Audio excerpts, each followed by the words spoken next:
હિન્દુ ધાર્મિક ગ્રંથ રામાયણ મુજબ ભગવાન શ્રી રામના વાનર સેના દ્વારા રાવણ સાથેના યુદ્ધમાં રામેશ્વર ખાતે રામ સેતુ પુલ બનાવ્યો હતો અને તે રામ સેતુ પુલના ઉપયોગ દ્વારા ભગવાન શ્રી રામની વાનર સેના દ્વારા તે રામ સેતુ ઓળંગીને સામે કિનારે ગયા હતા। ત્યારે જે રામ સેતુ બનાવવામાં આવ્યો હતો તેમાં તરતા પથ્થર વિશેષ કુતૂહલ ઊભું કરી રહ્યા હતા। ત્યારથી હિન્દુ પૌરાણિક માન્યતા મુજબ લોકો તરતા પથ્થરમાં શ્રદ્ધા રાખે છે। જ્યાં પણ કોઈ જગ્યા ઉપર આવા તરતા પથ્થર મળે તો તેનું પૂજન કરી મંદિરમાં તેનું સ્થાપન કરવામાં આવે છે। આવો જ એક પથ્થર સુરવાડી ગામના દિનેશભાઈ પટેલને 2018માં તેમના ખેતર પાસેથી પસાર થતી વરસાદી કાંસમાંથી મળ્યો હતો।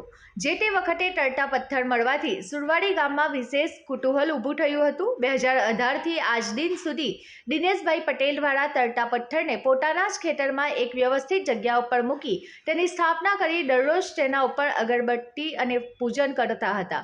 હાલમાં પથ્થરની આસપાસ વિશેષ પ્રકારની જાળી રાખી તેનું રક્ષણ કરી તેની પૂજા કરે છે। દર શનિવારે એક પ્લાસ્ટિકના ટબમાં પાણી મૂકી તેની અંદર રાખી સવારથી સાંજ સુધી દર્શન માટે ખુલ્લો રાખી તેની પૂજા કરે છે। વિજ્ઞાન અને ચમત્કાર એકબીજાના પૂરક છે। દિનેશભાઈ પટેલની આ આસ્થા હવે ગ્રામજનોને પણ બની છે અને સીમમાં ખેતી કરવા આવતા ખેડૂતો ખેતર તરફ જતા પૂર્વે તરતા પથ્થરને શ્રદ્ધાભેર નમન કરી ખેતી કરવા પ્રયાણ કરતા જોવા મળી રહ્યા છે।